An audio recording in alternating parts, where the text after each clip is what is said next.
विशाखा देवी cooking में सबाइके स्वागतम। आजकेर रान्ना होबे এই যে আলু সেদ্ধ করে নিয়েছি আর এখানে টমেটো কাঁচা লঙ্কা এবার মশলা দেব হলুদ লঙ্কা জিরে ধনে বাটা আজকে কড়ি পাতা দিয়ে আলুর দম করব আর ময়দার পরোটা করব। এইভাবে আপনারা একবার করে দেখবেন কত সুন্দর লাগে। আপনারা দেখতে থাকুন। কড়া গরম হয়ে গেছে, এবার তেল দিয়ে দেবো।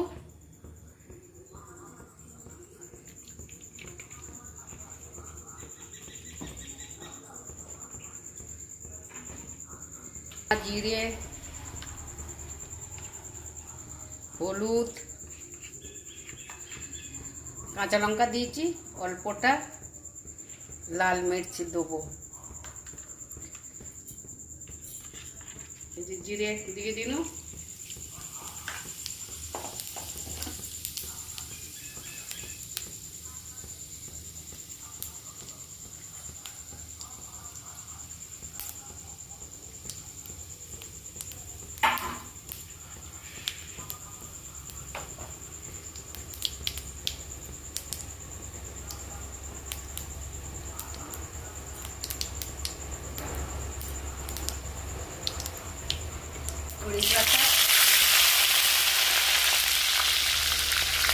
মশলাটা একটু দিয়ে দিন, যে মশলাটা রেখেছিলাম।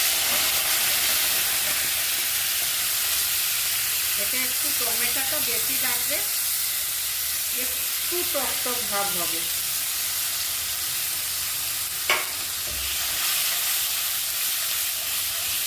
মশলাটা এবার ভালো করে কষে নেব।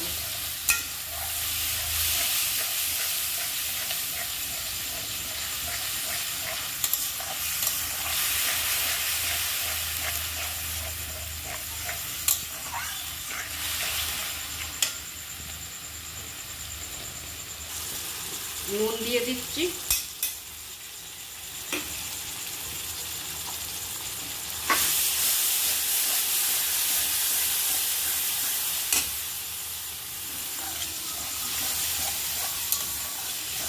কষা হয়ে গেছে না, চারদিক দিয়ে তেল ছেড়ে দিয়েছে। এবার আলুগুলো দিয়ে দেবো।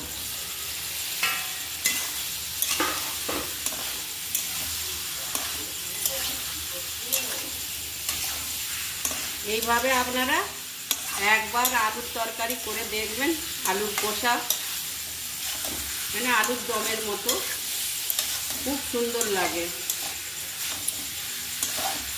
সর্ষে ফোড়ন দিয়েও করি, কিন্তু আজকে জিরে ফোড়ন দিল।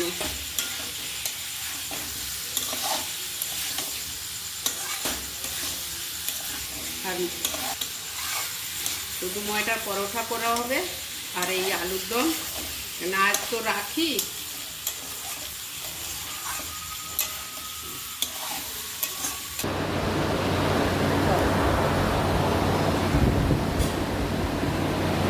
এই যে বন্ধুরা, এই যে দেখুন কড়ি পাতা দিয়ে আলুর দম, আদা টাদা যাচ্ছে, গরম মশলা তো বলে দিয়েছি। এই যে আলুর দমটা কেরম হয়েছে দেখো।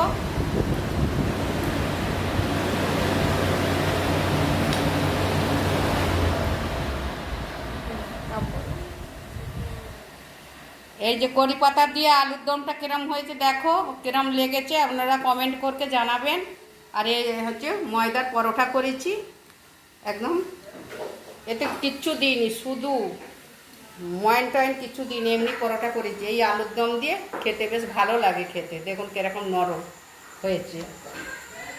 আপনারা দেখতে থাকুন, সাথে থাকুন, লাইক সাবস্ক্রাইব করুন। আপনারা না সাথে থাকলে কি করে হবে, সাথে থাকুন।